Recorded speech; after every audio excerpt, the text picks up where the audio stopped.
Welcome back to the Lanterne Rouge Cycling Podcast for the preview of Groupama-FDJ, one of my favorite teams alongside Movistar. And we're going to be getting into their season recap of 2024. Why? Why those two specific teams? Romance, Panache, Ciclismo. None of this data shit. Says the guy that loves data in cycling.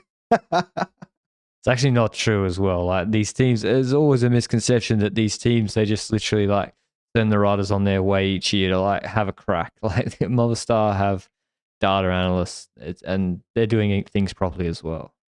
I agree, but they don't beat the allegations. Groupama-FDJ, when they randomly throughout the season say, Lenny Martinez, we're going to send you to that race instead because why the fuck not at this point? And therefore potentially ruin his chances. Should have left. That's on emotions. I'm sorry. He said That's not on data. Bahrain for the project. The project was so... It wasn't just for the money, Benji. He says actually the project was so appealing. They were so good in 2024. They looked so good. He had to sign. Much more romantic than Groupama, right? Riding for Bahrain? Oh. Yeah. Gotta love sand. So I don't know why riders do it. Like, why can't they be honest? I don't know either. I guess that's probably not what the If I ever work for Bahrain, which I don't think I ever will, it's definitely for the money. Yeah. I mean, if we ever get sponsored, I mean, actually, I got an email the other day about, advertising for, government authority in the Middle East. I was like, no, thank you. But if we are ever sponsored by them, there will be signs. There will be signs. Mate, there'll be like a bag of money behind you have a better blind than a piece of black. What is that behind you? What do you mean? The thing covering the light, the window behind you. It's one of those like cheap cloths from Amazon that has like Velcro stickers to attach to my window to block out the light. So if we get the Gulf State money, Benji can get a pair of some automatic blinds behind him. Can't afford it right now. I'm sorry, but then you'll know. Anyway, Groupama-FDJ, certainly they are not sponsored by Gulf State.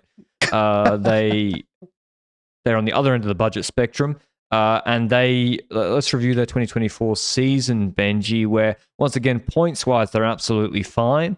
But in terms of World Tour competitiveness, it wasn't so good in terms of wins. Yeah, and especially at the races you'd want Groupama-FDJ to be good at. I would also like to add, yes, they have 15 victories throughout the season with 3 World Tour victories in 2024.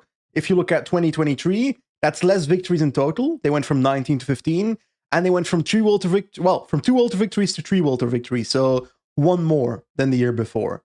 But then, most importantly, I'm gonna go over the missed results in a second. But I want to start with the Grand Tours. Giro d'Italia. I don't remember for the life of me what happened there. I think Piffy was sick or something. I hear cricket sounds when I think of Groupama Giro. Tour de France, Groupama. I hear cricket sounds. What happened there? I don't remember. They sent Lenny undercooked. Well, they changed the schedule last minute to...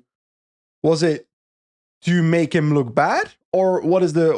No. What do you see as the motivation? He's one of the most marketable riders, so they sent him to the Tour to get some marketing out of him. But, I'm sorry, but... Was he? For the mainstream French cycling fans... How much of the mainstream? They sent their best team, Benji. They sent Madouas, Gregoire, Godou, and Lenny. Yeah, but the results were shit. Yeah. So yeah, you're right. In terms of, they do have 3 World Tour wins, which is more than the 2 they had the previous year. But in the Tour de France, they were really horrendous. Actually, like when you think Total Energy won a breakaway stage, and I don't remember FDJ. Maybe they were in that break, like when Tertius won. Oh, I couldn't tell you for the life of me. Yeah, Godou was 15th. Which was in the... Yeah, he was in there, but yeah, Madouas and Gregoire were not. So, and Gregoire couldn't get it done in the early sort of punchy stages, didn't go on the breakaways. So, the Tour wasn't a good result for them. Giro, you're right, I can't remember. Vuelta, I thought Gaudu was excellent. Not just thought, sort of proofs in the pudding. He came sixth, and also he was dropping people in week 3 on the Rampas. So the Vuelta was really good for Gaudu and the team. That was a great result. And then he came third and won a stage in Luxembourg, ninth in Lombardy. Kung also won the final TT. Exactly. So that's also a nice addition to see there, but that's also kind of it when it comes to Grand Tours across the tree. And if you're Groupama, you'd want to perform at the Tour de France mainly, and the other 2 Grand Tours are the Giro is less important. Is the Giro still not on free-to-air TV in France? Or what was the story there back in the day? Yeah, the Giro doesn't exist to French teams. Okay. How much does the Vuelta exist to French teams? Maybe a bit more. Okay. But the Tour de France is more important, obviously. And that's where they lack the performance in 2024. So that's something they need to be better at in 2025. As simple as that. Then the rest of the results throughout the season. Kung performed at the Classics, as in 5th at Roubaix, 4th at Dwars door Vlaanderen. Piffy got 7th at Roubaix. Won Cat 11th Great Ocean Road Race, who, according to Patrick, is more important than the Tour of Flanders, which... Definitely that doesn't exist in France. I'm fairly certain that for most people in Europe, it doesn't exist, to be honest. Rudy Mollard getting a podium at GP Quebec. Completely forgot about that result. Valentin Madouas getting a top 10 at LBL. I keep saying this is the man that can literally top 10 every single monument in the season. Valentin Madouas, a very special character in that sense, especially because you'd expect him to be better across the board as a consequence of that skill, no? Yeah, Madouas, you're right. He is strong enough to come top 10. He came top 10 in the Tour de France a couple of years ago. That's ridiculous. Also be completely anonymous and never, ever a threat for any stage in the Tour de France. So without being a GC rider, was being a Classics rider. I vividly remember him being in a breakaway at some point this year, fighting for a stage win and getting dropped last minute, but I don't know from who. Was it a Vuelta breakaway or a Tour de France breakaway? Couldn't tell you.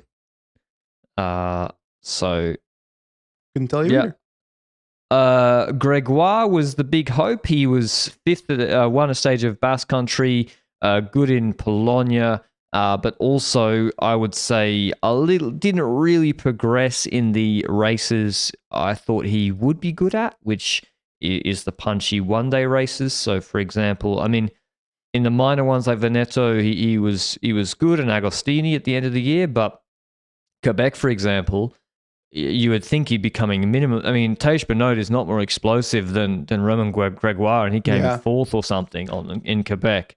7th in Flèche, 12th in Amstel's actually quite solid. No, he was good. He was good. I'm taking it back. He's 22 years old. He was good. How much pressure can we put on this 22-year-old? Because like, if we look at 2 years ago, he was winning those like French 1.1 races left and right. I think he won 6 races in his first year at Groupama-FDJ at the World Tour team, but they weren't like top races. Then he won the Basque Country stage this year. Got 4th at Tour de Polonia GC. Like, those are solid results for this rider. A step up from 2023.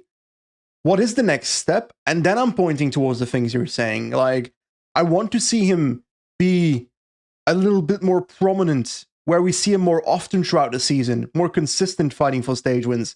Is that how you see it as well? Because like, he was actually good at the Italian Classics at the end of the season, but I'd like to see that more throughout the season itself. Like, I wish I would have seen him at the Mallorca challenges, for example. You know, just an example of the type of racing. I think actually he is consistent. I think I just expect him to win more. Okay. So, you know, like that stage where Derek G got the best of him, he came 2nd in the Dauphiné. Yeah. You know, just changing that from just a one little thing he can change, or not pull with G in the wheel for as long, or time a bit better. He's suddenly winning that stage. These are not big differences. These are 1%ers. I think he's there. He's 22. I think, for an Ardèche Classic, 2nd in the sprint to Ayuso.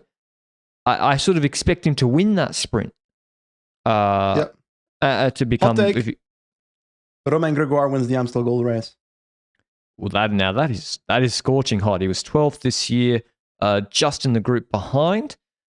And I think that's a nice hot take, Benji. But yeah, I think I was way too critical. I think he had a good year. He improved. And we just need to. They also signed him to a long-term deal. That was key for this team. If you're losing Lenny, you're losing Pithy. You gotta keep Gregoire.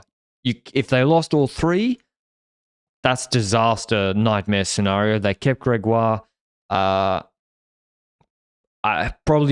He's not as who would you rather keep? I guess Pithy's the lowest because he's not French, but actually Pithy's the best classics rider of them. Correct. But you want to keep Lenny over Gregoire, but Lenny, the Bahrain project was just too appealing. So then, maybe Gregoire doesn't cost as much. My only issue with a rider like Romain Gregoire is that his type of rider, I see a lot of competition. Like with a rider like Romain Gregoire versus Lenny Martinez, with Lenny Martinez, your goal initially is you're already kind of happy if he just top 10s every World Tour stage race. And he wins a lot. Yeah, but that's like extra. I'm just saying, if he already top 10s World Tour stage races, I'm already happy with the type of rider Lenny Martinez is if I'm a Groupama-FDJ. Because UCI points-wise, you're already sold. When it comes to Romain Gregoire, he's the type of rider that you want to see him win, you know? You're not there for a 9th in Amstel Gold Race. Exactly, and that's the sort of, it's all podium. I would say Groupama, we're not talking UAE Visma here. Even podium in these major races would be good, but not 9th. They also don't need the points, and that was sort of but you're right. It's tough out there, Benji. You get to these uphill finishes, you're against maybe a Magnier. If it's not that hard, Paul Magnier beats you. Yep. If it's too hard, Maxim Van Gils or Hirschi or Pogacar or Pidcock or these guys beat you. It's hard to find these. Yeah, it's hard to find an uphill finish where, as a puncher, not GC rider, you're going to win consistently, unless you're Alaphilippe, where you just have ballistic explosivity. But I do think if Gregoire was on UAE Team Emirates, for example, he would have won more races already. Of course, but that's more to do with every time he's in a group of 7 riders, he has 2 teammates. Then it becomes a lot easier. Yes. And when you're on your own in these races, like Veneto Classic, he's on his own. There's no teammate. He comes second there to court. There's no teammate within 2 minutes of him. So it's tough to win. Yep. But anyway, they extended him. That was good. I think Pithy was the breakout rider of the year to me. Of this team or in total? In total. Jorgensen to me is not the breakout rider of the year. He stepped up from what he was already. Yeah, to me it was like it was like a somewhat predictable improvement. He already broke out in 2023 in my opinion. Movistar he already broke out, yes.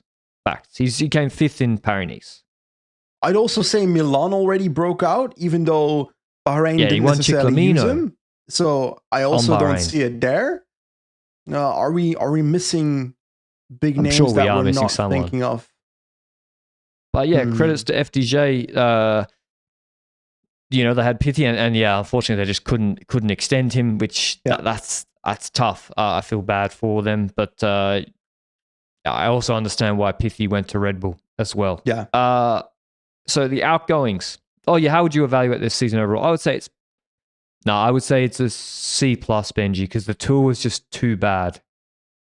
I agree. I don't think it's a fantastic season. I think it's slightly below average because of that Tour de France. Because the Tour de France is just too important for a team like this, a French team like Groupama-FDJ. So I'd expect more from a team like at least a top 10 in GC. At least some competitiveness for stage victories left and right. Yes, and that wasn't. Go ahead. Where I'm not expecting this team to win 3 monuments podium every 2 of the 3 Grand Tours, but there are things, because they do have the budgetary constraints, but there are things they can control. And they decided to send Pithy completely cooked to the Giro. Huge mistake. You send him to the Tour. And Martinez to the Tour, also in a similar situation. Imagine Pithy in that fucking gravel break in the Tour. Fresh. Then you can win. And they did not have to send Lenny to the Tour. Cooked. So they're things they can control, and they made those mistakes. So they It's a C plus. Agreed. The transfers. Mark Soro retires. Connor Valavos retires. I don't think any great losses there. Same with Fabian Lionhard. Ruben Thompson, the climber who was also on their Devo team. That's the coolest way you've ever pronounced the name in my entire life. What is it? Lionhard? Leonard? Linhart? Fabian Linhart? Fabian Linhard. One of these Swiss guys you couldn't pick out of a lineup. Samuel Watson goes to Ineos Grenadiers. He won a Wallonie uphill finish very impressively. Classics prospect, still like 21, 22. I think that's a bit of a shame they lost both him and Pithy. Now for the Cobble Classics. Yeah, Kung is really alone again. But Samuel Watson leaving for me, that's not money. That's other teams being more attractive for those riders than Groupama-FDJ. I would say so, yeah, because it's not like Watson's on $1 million a year. Yeah, Lenny Martinez is more about money. Yeah, for sure. No, sorry. It's about the attractiveness of the project of Bahrain, yes. Yes. Forgot about it. Sorry. But on a serious note, Groupama-FDJ couldn't afford to outbid Bahrain for Lenny Martinez, so it's only logical that he's leaving the team, in my opinion. Of course, and I'm not criticizing them for it, and that's just life. But they lose Pithy, so they do have, I would say, 3 pretty gun prospects, 2 of which are absolute guns, Martinez and Pithy, and Watson maybe half a gun, like a little pistol. They lose those 3. That's tough. Because because Pithy and Martinez are like they're good, Martinez is never going to win the Tour de France. He's 5'6", 50 kilos. His TT, he's even good at his TT for his size. He's not even bad like Godou or Mas or Koos. But he's just small, like just too small. But goddamn, he's explosive for his size. Incoming though, you really see the internationality of the riders leaving. We had 2 Kiwis, a Brit, and a Swiss leaving of the non-retirees, which was on. And then of the incomings, we have 5 French riders and 1 Swiss rider. So Guillaume Martin comes in from Cofidis to replace Lenny and to go for a Tour de France top 10. That's his job. Remy Cavagna comes from Movistar after the most predictable acrimonious split after 1 year because they couldn't communicate to one another, literally. Johan Jacobs Ruler comes from Movistar. Tom Donenworth, he's pretending to be French. He's not. He's clearly English. Comes from Decathlon Devo team. Isn't it? I don't know. It's still easier to get a Walter contract as a fake Frenchman than as a British person. No, the guy's actually French though. Like, I'm just kidding. Like it's not like Healy. He's actually French. Like, what's the story with Healy again? He's pretending to be Irish, is what you're saying. Yeah, I mean he's from Birmingham. He's British. He's English. Okay. He's like very much pretending to be Irish then. No, he literally rode for GB until 2016. Oh my god. I mean, probably with you're more Irish. I am more Irish, yeah, because both my parents are Irish. How disrespected are you as a pure-blooded Irishman? It hurts you. It struck a nerve. I can see it in your face. What hurts me? That Healy's pretending to be one of your nation. No, I actually don't care. No shit, you don't care, dude. I'm not Irish. I'm Australian, Andorran Australian. Anyway, Tom Donenworth, he's English, but anyway, he's French. He's actually from the Devo team, but he's actually 27, so a late starter, and he's actually really good. When you look at how consistent his results are, this guy deserved a World Tour contract. A bit of a Baradur, I would say. Third in Tour of Britain. Yeah. Holy shit! Yeah, this guy definitely deserved a World Tour contract. He's good. I'm surprised Groupama had him. Yeah, why didn't Decathlon get him? Why didn't Ineos think he was British and sign him? That's the way I see it. Yeah, a translator for Axel Laurence. Yes. Okay. Anyway, that was a good pickup. So credits to, because look, when you look at these signings, I mean, if we go too hard, I know that French Twitter's going to be like, these guys are so mean, budgetary constraints, they don't have the same budget. It's like, okay, but who put a gun to your head and said, sign Remy Cavagna? Who did that? The guy's terrible. What? No one forced him to do that.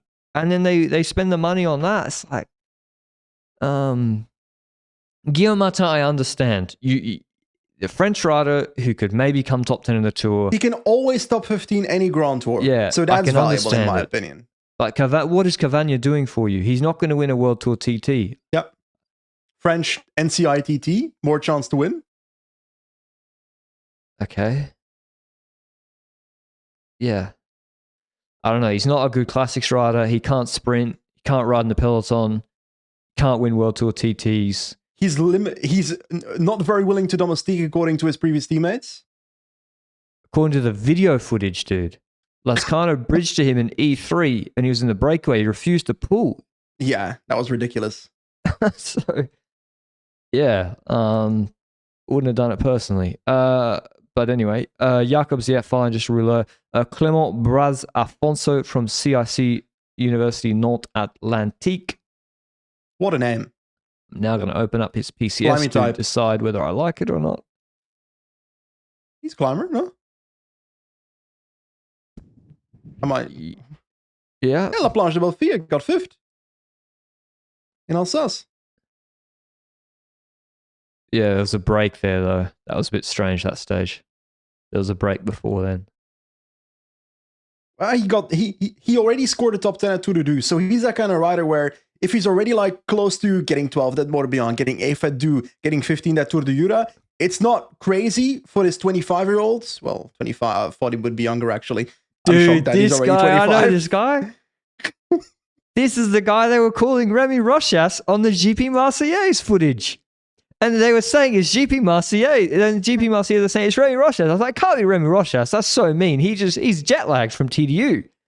And it's not. He's his brother. He's maybe 50 kilos. He's got Riolini's bike. Dead set. Look at. I know this guy. He was good in Marseillaise as a domestique. I'm telling you, he can climb. Yeah, he was solid. So, okay, they signed Remy Rochas 2.0. Fine. Let him cook. And then who's the last one? Briac won Lombard at U23. Got a podium at, I think he also top 10 that same Planche de Belfier stage, by the way. Won a stage at the Coup de la Pays Grand Prix Jesenitsky or whatever you call that shit. This guy's good. I think he's puncher type, no? Yeah. He's a puncher. Hill Classics rider. Okay, he's legit good. So I like all their young signings. The 3 French youngsters. Well, Donenworth isn't young or French, but the 3 neo-pro signings I really like. They're good. Although only one from their Devo team, which is somewhat surprising. Maybe they weren't ready. Like they lost Noah Hobbs, Benji. Yeah. Like, don't you think they could have done with? Yeah, like, why didn't they lost him? Surely they could have given Hobbs a World Tour contract. Because Hobbs is now in the Everication pipeline, because they have the Everication Junior team, with then the Everication Ivolo Continental team above that. But also, is that the Def team now?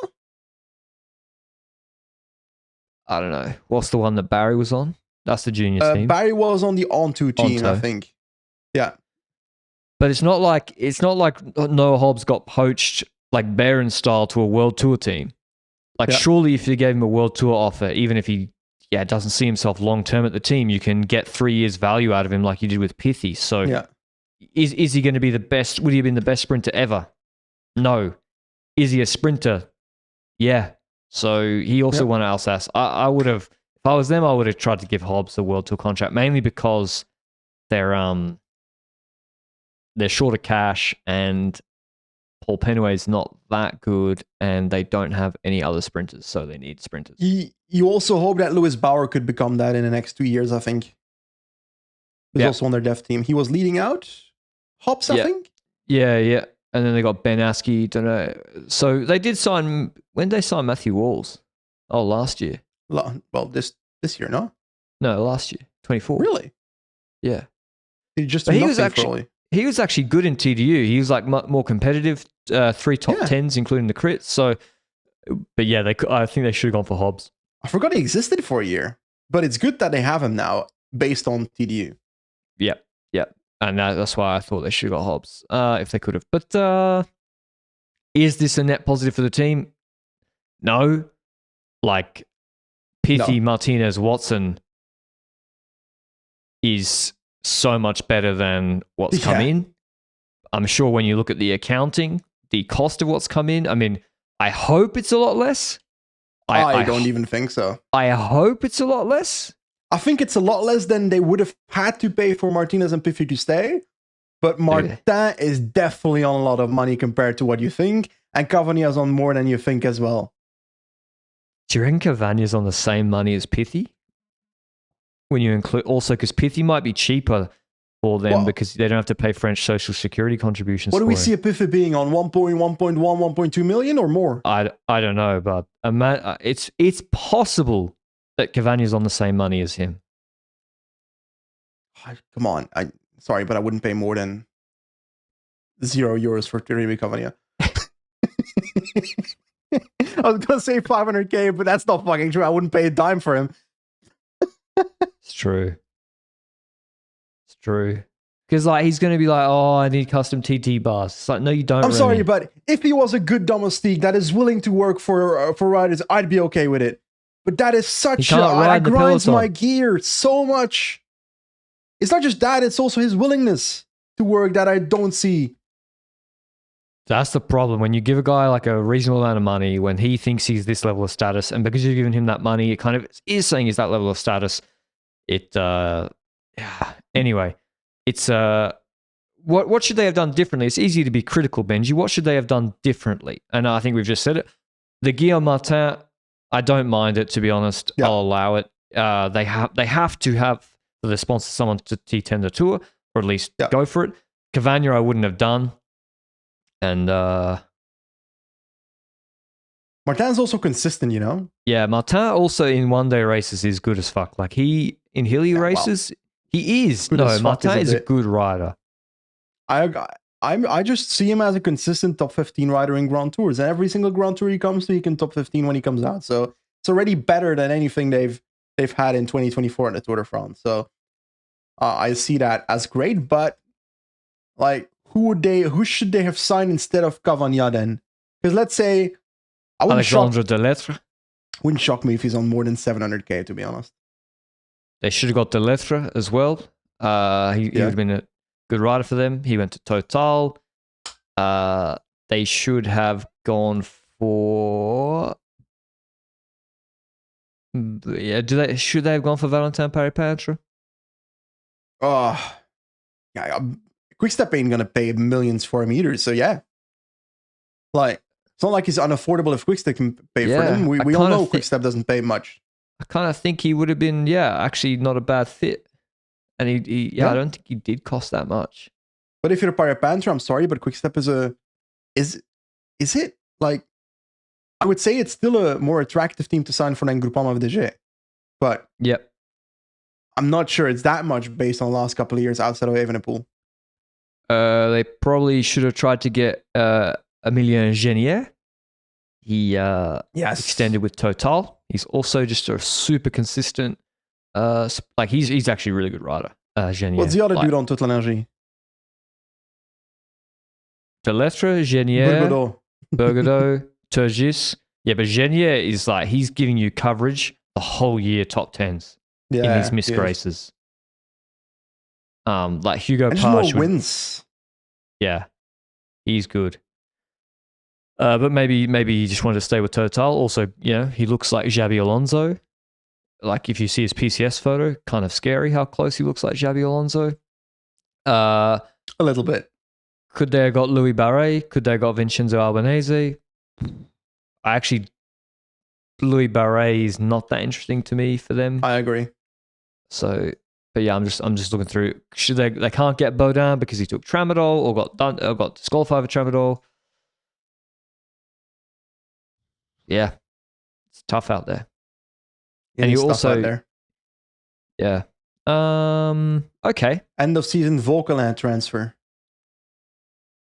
Yeah, but why I would he? fear other teams would Yeah. want him, and Volcaland will want to ride for other teams more. Yes. Okay. How many World Tour victories for Groupama-FDJ in 25, Benji? Or schedule first, maybe. Right, schedule wise, I'm sorry, but Good is going to the Giro Tour and Martin's going to the Tour Vuelta, and outside of that, we'll see Gregoire to do some hill classics. We'll see who else is on this team again. Stefan Kung Kung do will some do the cobble Cobble classics. Classics. And I'm guessing, where do you send Kung for time trials? Do you send him to the Giro? Giro. Giro Vuelta combination, whatever. What else do we have in this team? We have Valentin Madouas who can do a combination of the cobble and the hill classics. Mollard can do the hill classics. Pache, uphills. Yeah. Cavagna can do French SC I'll send ITT. Cavagna. Actually, like, the one thing he can do, Benji, Yes. win a Boucle de la Mayenne GC when there's a long TT. Yeah. So I would send him on that schedule. Yeah. So yeah. Yeah, that's my schedule. I have my hot take already. I forgot what it is, so the people You said will have Gregoire to wins remember. Amstel Gold Race. Jesus, I'm so stupid. Anyway.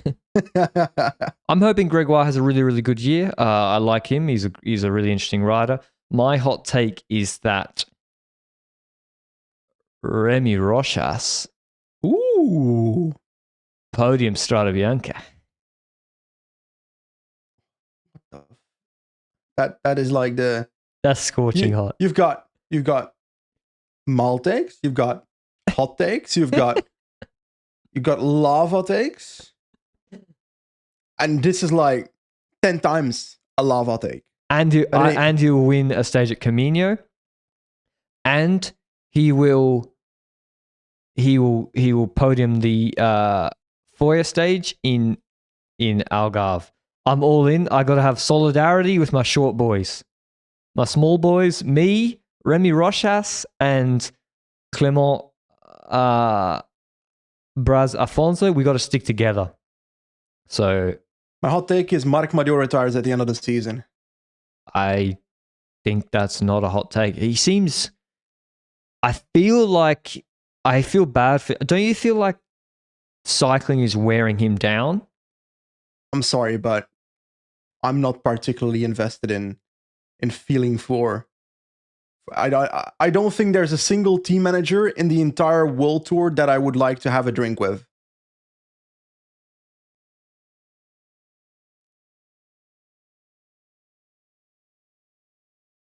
Jonathan Vaughters?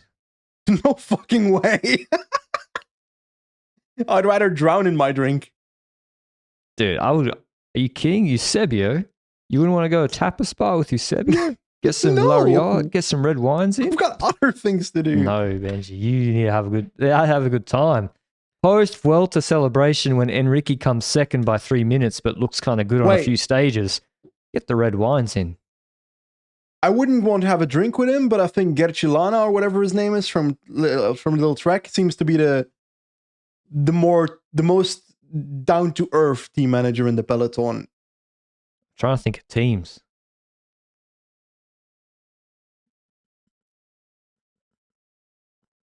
Is there a team manager that we just don't think about because they're not in the public at all? I mean, Jurgen Foray. What? We don't know Jurgen Foray yet. Yeah, I'd be okay with having a drink with him. He speaks Flemish. I'd be okay with it.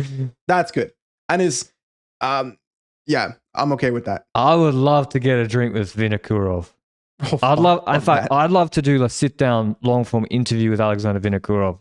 I'm not joking anymore. Yeah. Seriously, like Vinokurov, just because the team is so different to all the other teams, the way it's structured and run, and the investment from it's Kazakh team on the side of a cliff. Yeah, I would really like to do an interview with Vinokurov. So yeah, we should just interview his son Alexander Vinokurov Jr. and clickbait it as the great Alexander Vinokurov interview. Yeah, Nicola and Alexandra, open invitation for 1 hour Remco style interview with. I think Alexander was down for it back in the day, but we just didn't set it up. But yeah, it'd be really interesting. Okay, that's a very much an aside. How many World Tour victories, Benji? mate. Ah, It's tough with no Gregoire's going to win a sprinter. little. Gregoire's going to get 2 Walter victories.